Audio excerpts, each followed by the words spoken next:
करेंगे राम मंदिर चढ़ावा चोरी के मामले को लेकर एसआईटी की प्रारंभिक रिपोर्ट आ गई है और इसमें बड़े खुलासे हो रहे हैं। सीसीटीवी फुटेज में दान चोरी की पुष्टि हुई है। रिपोर्ट के मुताबिक अलग अलग दिन चोरी की घटनाएं हुई हैं। 27 अप्रैल से 6 मई के बीच 70 घटनाएं रिकॉर्ड की गई हैं। सीसीटीवी रिकॉर्ड में संदिग्ध गतिविधियां दिखाई दी हैं। जो एसआईटी की ये प्रारंभिक रिपोर्ट है उसमें तमाम बड़े खुलासे, जिसमें नोटों की गड्डियों से छेड़छाड़ की गई है। अविनाश शुक्ला, अनुकल्प मिश्रा सीसीटीवी में नजर आए हैं। लवकुश मिश्रा और मनीष यादव भी सीसीटीवी फुटेज में दिखाई दिए। करुणेश पांडे, रमाशंकर मिश्रा भी फुटेज में दिखाई दिए हैं। जेब और जूतों में नोट छिपाते हुए नजर आए हैं कर्मचारी। मार्च 2025 के 2-3 महीने बाद से ही चोरी की घटनाएं बढ़ गई थी। सीसीटीवी फुटेज ये बता रहे हैं कि 70 संदिग्ध गतिविधियां यहां पर देखी गई हैं। पहले 500 के 1 से 2 नोट चुरा कर ले जाते थे, उसके बाद धीरे धीरे 10 के नोटों की गड्डियां चोरी की गई। आरोपियों ने 2 से 3 करोड़ की चोरी की बात को कबूल किया है। 7 आरोपियों ने कुछ प्रॉपर्टी भी चोरी के पैसे से बनवा ली। एक आरोपी ने पिता के नाम पर प्रॉपर्टी खरीदी। कुछ प्रॉपर्टी अयोध्या के बाहर भी खरीदी गई है। बैंक और ट्रस्ट की एसओपी का पालन नहीं हुआ, यह भी रिपोर्ट के जरिए खुलासा हो रहा है।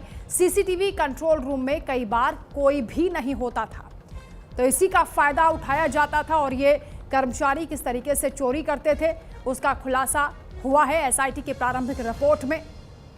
अयोध्या में श्री राम मंदिर में चढ़ावे की गिनती के दौरान तमाम अनियमितताएं सामने आई हैं, जिसकी जांच एसआईटी की टीम कर रही है और अपनी प्रारंभिक रिपोर्ट में भी एसआईटी ने कई बड़े खुलासे किए हैं। रिपोर्ट के मुताबिक ये मामला सिर्फ कुछ कर्मचारियों की चोरी तक सीमित नहीं है, बल्कि पूरे चढ़ावा प्रबंधन सिस्टम में ही बड़ी खामियां मिली हैं और निगरानी की कमी भी सामने आई है, यानी मॉनिटरिंग नहीं की जा रही थी। उत्तर प्रदेश सरकार को रिपोर्ट 23 जून को सौंपी गई थी। रिपोर्ट के मुताबिक एसआईटी ने अपनी जांच में साफ कहा है कि मंदिर में चढ़ावे की गिनती के दौरान नकदी और कीमती वस्तुओं की चोरी हुई है। जांच के दौरान जो सीसीटीवी फुटेज मिले हैं उसमें कई कर्मचारी नोटों की गड्डियों से पैसे निकालते हुए दिखे, खुले हुए नोट छिपाते हुए दिखे और संदिग्ध गतिविधियां करते हुए नजर आए हैं।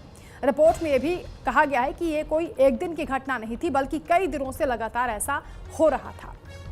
2025 के बाद से घटनाएं और ज्यादा बढ़ गई थी। तो एसआईटी की रिपोर्ट सामने आई है जिसमें चौंकाने वाले खुलासे हुए हैं। चढ़ावा चोरी के सबूत मिले हैं। अविनाश शुक्ला, अनुकल्प मिश्रा, लवकुश मिश्रा, मनीष यादव, ये तमाम वो नामजद आरोपी जिन्हें पकड़ा भी गया है, जिनसे पूछताछ भी हो रही है। अविनाश शुक्ला के घर पर भी पुलिस पहुंच गई थी और उसके भाई के पास से भी नोटों की गड्डियों के साथ वो पूरा वीडियो सामने आया था। अब कहा जा रहा है कि इस रिपोर्ट में बताया गया है कि जेब और जूतों में भी पैसे छुपाकर ये कर्मचारी अपने साथ ले जाते थे, क्योंकि वहां पर सीसीटीवी की मॉनिटरिंग नहीं होती थी। कई बार सीसीटीवी कंट्रोल रूम में भी कोई नहीं होता था। तो तमाम तरह की अनियमितताएं चल रही थी, जिसकी वजह से ये चोरी नहीं बल्कि डकैती हुई है। सवाल ये उठता है कि आखिर इतना सब कुछ होता रहा, ट्रस्ट के जिम्मेदार पदाधिकारी क्यों इस तरीके से नजरअंदाज करते रहे? उनकी लापरवाही को लेकर क्या उनके खिलाफ कोई एक्शन हो पाएगा? क्योंकि जिन्हें जिम्मेदारी सौंपी गई थी उन्होंने अनदेखी की है। बताया जा रहा है कि चोरी के पैसे से कई जगह प्रॉपर्टीज भी खरीदी गई हैं। अयोध्या के बाहर भी जमीनें खरीदी गई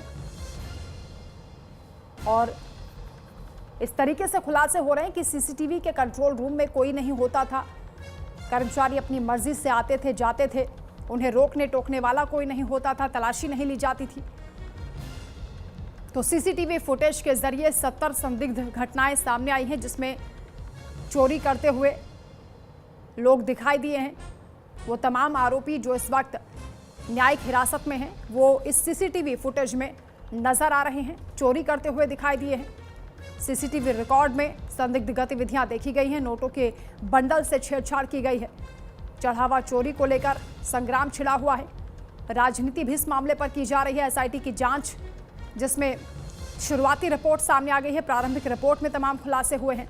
हालांकि दायरा जांच का बढ़ा दिया गया है। एसआईटी अभी भी इन्वेस्टिगेशन में, इंक्वायरी में जुटी हुई है। उधर अयोध्या पुलिस भी लगातार इन आरोपियों के घर पर दबिश दे रही है। कई बड़े एक्शन लिए गए हैं।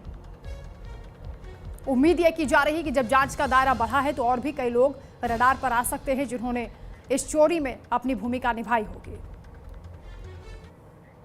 तो चढ़ावा चोरी की जांच का दायरा बढ़ गया है। बड़ी खबर आपको बता दें, 3 आरोपियों की पुलिस रिमांड के लिए अर्जी दी गई है। करुणेश पांडे, अनुकल्प मिश्रा की रिमांड के लिए अर्जी दी है पुलिस ने। पुलिस की अर्जी पर आज अदालत में सुनवाई होगी। आपको याद होगा, इससे पहले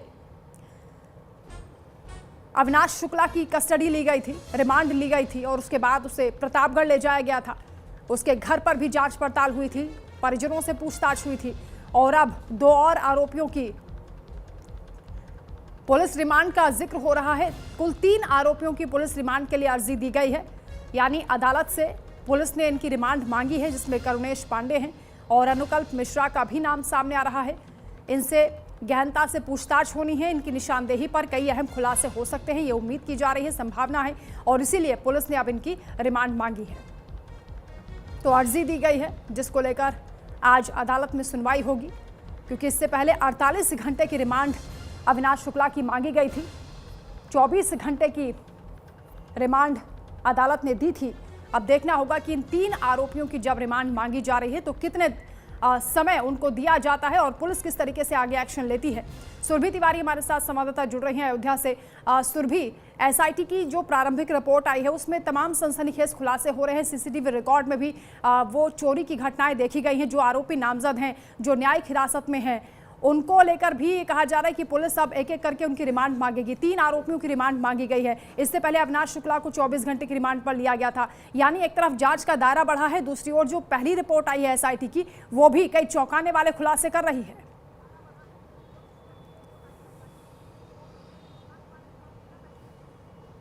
बिल्कुल ठीक कह रही है आप वंदना, क्योंकि देखिए जिस तरीके से एसआईटी लगातार जांच कर रही है और अपने जांच के दायरे को आगे बढ़ा रही है, ऐसे में जो सवाल खड़े अब तक हो रहे थे कि क्या केवल 8 आरोपी हैं या फिर इनके अलावा भी कई और लोग इसमें शामिल हो सकते हैं, और इसी वजह से दावा किया जा रहा है कि इसमें सिर्फ केवल 8 आरोपियों तक ही ये पूरा जांच का दायरा सीमित नहीं रहेगा, बल्कि इसके अलावा भी कई सारे और ऐसे आरोपी हैं जिनके नाम अभी सामने आ सकते हैं। यहाँ तक कि चंपत राय बीते कल की बैठक में जिनको अंदर जाने के लिए इजाजत नहीं दी गई थी, उन्हें यह कह दिया गया था कि मीटिंग जहाँ चल रही है उस मीटिंग के अंदर आप नहीं बैठेंगे, यानी उन्हें बाहर एक कमरे में बिठाया गया था।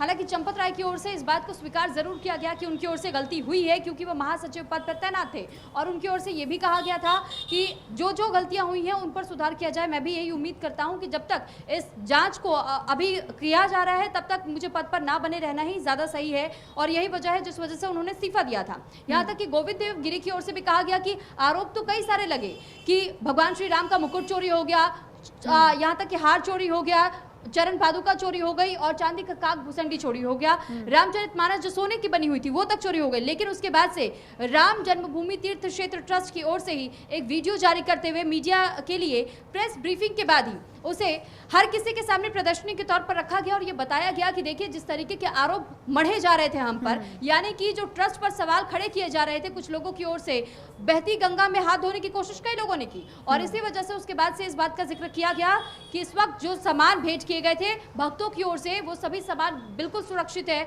और इसी के साथ जहां एसआईटी जांच के दायरे की बात की गई तो ये कहा गया कि 22 जुलाई को एक और बैठक होगी। 22 जुलाई तक ये उम्मीद की जा रही है कि एसआईटी अपनी जांच पूरी करके जो फाइनल रिपोर्ट होगी, फाइनल रिपोर्ट सौंप देगी, क्योंकि ये प्राथमिक तौर पर जो रिपोर्ट आई है उसमें कई अनियमितताएं, कई गड़बड़ियों का उल्लेख किया गया है। इसको लेकर के गोविंद देव गिरी की ओर से भी कहा गया, जो कि कोषाध्यक्ष है ट्रस्ट के, और उनकी ओर से बताया गया कि कई गड़बड़ियां हुई हैं। एक रजिस्टर हमने मेंटेन किया, उसमें 28 ऐसी बेशकीमती बहुमूल्य धातुओं का जिक्र भी मिलता है जो कैश के ट्रांजैक्शंस को पूरी तरीके से रिकॉर्ड कर पाना, इसमें थोड़ा सा समय लगेगा और आपको थोड़ा सा समय देना होगा, संयम रखना होगा, जिसके बाद से हम आपको पूरे ट्रांजैक्शंस की भी पूरी पटकथा आपके सामने हम रख देंगे और आप खुद जांच कर पाएंगे कि कितना घोटाला हुआ है, कितना चंदा गायब हुआ है।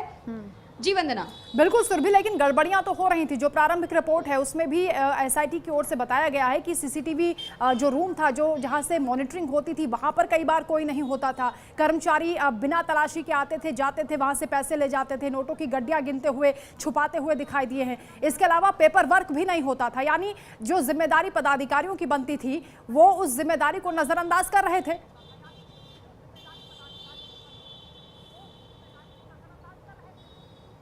बिल्कुल ठीक कह रही है आप वंदना, क्योंकि देखिए इस बात को लेकर के मुद्दा तो कई लोगों ने उठाया कि आखिर ये गड़बड़ियां पहले से क्यों हो रही थी। जब महासचिव के पद पर वो तैनात थे, अगर वो अपना काम बखूबी करते तो शायद ये दिन किसी को देखना ना पड़ता। जिस बात का हवाला दिया जा रहा है कि हिंदू धर्म अपमानित हुआ है, जिस बात का हवाला दिया जा रहा है कि सनातन को जानबूझकर के कुछ लोग अपमानित करना चाह रहे हैं, जिस बात का हवाला दिया जा रहा है कि टिन्नू यादव जो अखिलेश यादव के संपर्क में थे, ऐसे में अब ये भी कहा जा रहा है कि देखिए कौन कौन अखिलेश यादव के संपर्क में था, क्या इस मामले को लेकर के जानबूझकर राजनीति की जा रही है। हालांकि इस बात पर भी किसी ने भी ऐतराज नहीं जताया और ये कहा है कि हम स्वीकार करते हैं कि चढ़ावा चोरी तो हुआ है, लेकिन कितने का चढ़ावा चोरी हुआ है ये कह पाना अभी पूरी तरीके से सही नहीं होगा। इसके लिए थोड़ा सा इंतजार करना होगा। क्यों? क्योंकि गोविंद देवगिरी की ओर से भी ये बताया गया, जानकारी साझा की गई कि जिस तरीके का चढ़ावा कई बार चढ़ा दिया जाता है राम भक्तों की ओर से। कई ऐसे राम भक्त भी मंदिर में दर्शन करने के लिए आते हैं जो दान पेटी होती है, जिसमें कि कोई सिक्का डालता है तो कोई नोट डाल देता है, और कुछ ऐसे राम भक्त आते हैं जो अगर उन्होंने कोई ज्वेलरी पहनी हुई है जैसे कान में या फिर गले में, और कभी कभी वो इतने भाव विभोर हो जाते हैं रामलला के दर्शन करने के बाद से कि वो भी दान पेटी में डाल देते हैं। और ऐसे में जब दान पत्र खुलता है तो ट्रांजैक्शन वो गिनने के बीच में ही, वो गणना करते वक्त ही वो अचानक कहाँ गायब हो जाता है, किसी को भनक तक नहीं लगती। तो इसीलिए थोड़ा सा इंतजार करना होगा। हालांकि सीसीटीवी को लेकर भी सवाल खड़े किए जा रहे हैं कि आखिर जब सीसीटीवी खंगाला गया और उसमें जो चेहरे नजर आ रहे, क्योंकि डिलीटेड ये सीसीटीवी फुटेज थे, बताया जा रहा है कि कई ऐसे सीन्स जो कि डिलीट कर दिए गए उस सीसीटीवी से, कई ऐसे कैमरा के एंगल्स घुमा दिए गए थे जहां पर ये जांच होती थी, जहां पर गणना होती थी उस कैश की जो चढ़ावा चढ़ा करके आया जाता था, जिसके बाद से आईटी का सहारा लिया गया है एसआईटी की ओर से। और साथ ही एसआईटी टीम ने ये कहा है कि हमने आईटी का सहारा लेते हुए ही उन बिल्कुल सुरभि, जिस तरीके से खुलासे हुए हैं और जिस तरीके से जांच का दायरा बढ़ाया गया है, उम्मीद कर सकते हैं कि अभी कुछ और लोग भी जो इसमें संलिप्त रहे होंगे उनका भी खुलासा होगा, उनके खिलाफ भी एक्शन होगा। आप रहिए हमारे साथ, एक और बड़ी अपडेट सामने आ रही है। चंपत राय के बचाव में विश्व हिंदू परिषद उतर गई है। वीएचपी में अपने पद पर बने रहेंगे चंपत राय, कहा जा रहा है, यानी वीएचपी में अंतर्राष्ट्रीय उपाध्यक्ष चंपत राय जो कि अपने पद पर बने रहेंगे। एसआईटी जांच रिपोर्ट में दोषी साबित होने तक उन्हें हटाया नहीं जाएगा। सिर्फ आरोप से कोई दोषी नहीं हो जाता, ये विश्व हिंदू परिषद की ओर से कहा जा रहा है। जांच के नतीजों का इंतजार करें, सुरेंद्र जैन ने कहा है। वीएचपी के संयुक्त महासचिव हैं सुरेंद्र जैन, जिन्होंने कहा है कि चंपत राय अपने पद पर बने रहेंगे, यानी विश्व हिंदू परिषद अभी एसआईटी रिपोर्ट का इंतजार करेगी। अगर उसमें दोषी पाए जाते हैं चंपत राय, तब कोई एक्शन की बात सोची जा सकती है, लेकिन उससे पहले अभी वो अपने पद पर बने रहेंगे। सुरभि लगातार हमारे साथ जुड़ी है। सुरभि, शुरुआत से विश्व हिंदू परिषद तो लगातार उनका फेवर कर ही रहा था, चंपत राय को क्लीन चिट दी जा रही थी, और अब कल जिस तरीके से प्रेस कॉन्फ्रेंस हुई है उसमें गोविंद गिरी ने भी उन्हें एक तरीके से क्लीन चिट ही दी है। अब कहा जा रहा है कि अपने पद पर विश्व हिंदू परिषद में Champat Rai as it is बने रहेंगे।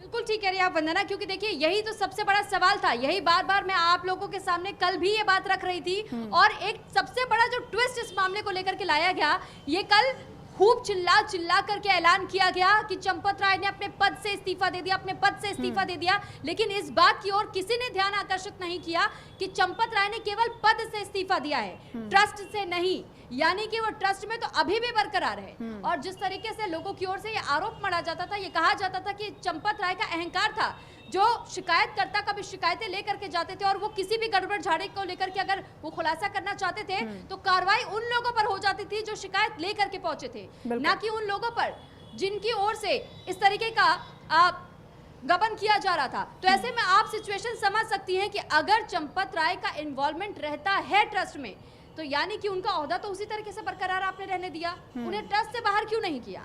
आपने केवल इस्तीफा स्वीकार किया है, और वो भी महासचिव पद से, सदस्य के तौर पर नहीं, सदस्य वो अभी भी बने हुए हैं। और जिस तरीके के स्टेटमेंट्स लगातार आ रहे हैं कि चंपत राय ने अपनी गलती स्वीकारी है, चंपत राय ने ये कहा है, चंपत राय ने ये तक कहा है कि हम कार्रवाई का समर्थन करते हैं, चंपत राय ये कह रहे हैं कि हम चाहते हैं कि हम पद पर तब तक ना आसीन हो जब तक कि पूरे मामलों का खुलासा नहीं हो जाता। तो ये कहीं ना कहीं ये बताता है, ये जताता है कि अगर कल को संभावित तौर पर फाइनल रिपोर्ट अगर आ जाती है और ये दोष सिद्ध नहीं हो पाता है चंपत राय का, तो फिर उनकी वापसी हो सकती है, क्योंकि वो सदस्य तो है ही, लेकिन क्या पता ये भी संभावनाएं बनती हैं कि अगर संभव हो तो फिर चंपत राय को दूसरी जिम्मेदारी भी दी जा सकती है। आपको याद होगा कि कार्यवाहक के तौर पर कृष्ण मोहन को चुना गया, कार्यवाहक महासचिव के तौर पर। वो तब तक महासचिव के पद पर बने रहेंगे, रिटायर्ड IFS हैं, और जब तक कि नए महासचिव का चुनाव नहीं हो जाता है। नया महासचिव का चुनाव होने में लगभग 1 से 1.5 महीने का समय लग सकता है। या ये भी कहा जा रहा था कि अगर ट्रस्ट को पूरी तरीके से भंग करना पड़ जाए, ट्रस्ट अगर भंग होता है, नए सिरे से ट्रस्ट का गठन किया जाता है, तो इसमें लगभग 6 महीने का समय लग सकता है। क्यों? इसके पीछे भी मुख्य वजह है। इसके पीछे की वजह ये बताई जा रही है कि अगर नए सिरे से ट्रस्ट का गठन किया जाए, हर एक व्यक्ति को उस आधार पर चुनना होगा कि पहले इनका रिपोर्ट कार्ड खंगाला जाएगा। उनके रिपोर्ट कार्ड ये चेक किए जाएंगे कि कहीं इन पर कोई प्रीवियस टाइम पर किसी प्रकार का कोई आरोप तो नहीं है, पहले के वक्त में किसी प्रकार ने किसी तरीके से इनके चरित्र पर लांछन तो नहीं लगाया, कोई ऐसा स्कैम तो नहीं आया। तो ऐसे में कई ऐसे मामले हैं जिस पर ध्यान देने की जरूरत होगी अगर नए सिरे से गठन किया जाता है ट्रस्ट का तो। लेकिन मंत्री नृत्य गोपाल को भी कल आपने सुना, वो बेहद नाराज बताए जा रहे थे, वो आहत हुए थे। उनकी ओर से एक चिट्ठी पब्लिश हुई, उस चिट्ठी में लिखा गया और बताया गया कि ये जो चंदा चढ़ावा चोरी का मामला है, इस मामले को लेकर के वो भी खासे नाराज है। और नाराज इस बात को लेकर के हैं कि जिन पर लोगों ने अटूट विश्वास किया, श्रद्धा रखा, उन्हीं लोगों की ओर से गबन किया जा रहा था। उन राम भक्तों का क्या दोष था जिन्होंने अपनी राम भक्ति दिखाने के लिए चढ़ावा चढ़ाया? उनकी क्या गलती थी? उनके विश्वास को इस तरीके से विश्वासघात उनको क्यों किया गया? तो ऐसे में अब देखना यह होगा कि आखिर आने वाले दिनों में ट्रस्ट की ओर से क्या कुछ कदम उठाए जाते हैं। क्या सदस्य का पद भी छीना जाएगा उनसे, या फिर चंपत राय बने रहेंगे? हालांकि अनिल मिश्रा का पूरी तरीके से इस्तीफा स्वीकार लिया गया, उन्हें ट्रस्ट से ही बाहर का रास्ता दिखा दिया गया है, लेकिन चंपत राय के साथ ऐसा नहीं हुआ। इसी वजह से अभी उम्मीद लगी हुई है कि हो सकता है कि जब जांच हो जाए तो उसके बाद से इसमें भी कुछ बदलाव लाया जा सके। जी बिल्कुल सुरभि, आप नजर रखिएगा। फिलहाल बहुत शुक्रिया तमाम जानकारी के लिए।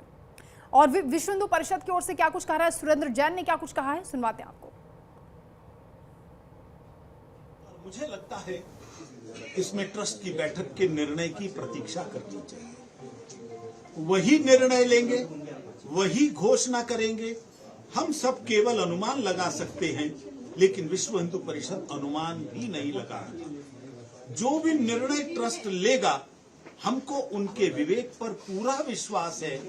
ऐसे स्वनाम धन्य संत हैं जिनके विवेक पर प्रश्न चिन्ह लगाना ही बहुत बड़ा अपमानजनक है। तो इसलिए वो जो निर्णय लेंगे हम उसका सम्मान करेंगे। नहीं, लेकिन एक सवाल तो उठता है ना कि सुरेंद्र जैन जी की आप ट्रस्ट से क्या उम्मीद करते हैं? ट्रस्ट को क्या करना चाहिए? आपका कुछ तो विचार होगा, कुछ तो मत होगा। ट्रस्ट को जो अभी तक करना चाहिए था वो कर रहा है। आरोप लगे, SIT का गठन इन्होंने स्वयं करवाया, सरकार ने नहीं किया, कोर्ट ने नहीं किया। बाकी मामलों में सरकार करती है या कोर्ट करती है, वो स्वयं बचने की कोशिश करते हैं। यहाँ ट्रस्ट ने बचने की कोशिश नहीं की। और केवल वही नहीं किया, जैसे ही प्रिलिमिनरी FIR आई, प्रिलिमिनरी रिपोर्ट आई, हमने 8 पर तुरंत FIR लॉन्च कर दी। उनके ऊपर कानूनी कार्रवाई शुरू हो गई। ट्रस्ट से इस विपरीत पर और कठिन परिस्थिति में जो भी कुछ अपेक्षाएं हैं वो सब पूरी की जा रही हैं। हाँ, कुछ लोग जो पहले से सोचकर चल रहे थे, एक फंदे पर नाम कुछ लिखकर चल रहे थे कि वो कहीं दिखाई दे जाएं, उनके गले में फंदा डाल दें, ये भारत का कानून अनुमति नहीं देता। ये इच्छा पूरा करने के लिए तो उनको तालिबान के पास ही जाना पड़ेगा। लेकिन राम टेम्पल ट्रस्ट के जो चेयरमैन हैं नृत्य गोपाल दास, उन्होंने इस घटना को लेकर गहरी नाराजगी जाहिर की है और कहा है कि कठोर से कठोर एक्शन होना चाहिए। यानी उनको लगता है कि अभी तक जो हुआ है वो पर्याप्त नहीं है। आपको क्या? इस दुखद घटना से पूरे देश के अंदर नाराजगी है। और केवल नाराजगी नहीं है, हम जैसे लोगों ने जो इसके आंदोलन के हर कदम के ऊपर सर्वस्व अर्पण करने के लिए तैयार रहते थे, हमको लज्जा भी है। लेकिन जिस तरह से जांच चल रही है उससे संतोष भी है। ये लज्जा, ये गुस्सा, ये सब होने के बावजूद अभी लोगों का ट्रस्ट के प्रति विश्वास नहीं हिला है, राम जन्मभूमि के प्रति विश्वास नहीं हिला है। जो ये सब लोग चाहते हैं वो पूरा नहीं हो रहा। भक्तों का विश्वास वही है और वो उसी संख्या में जा रहे हैं।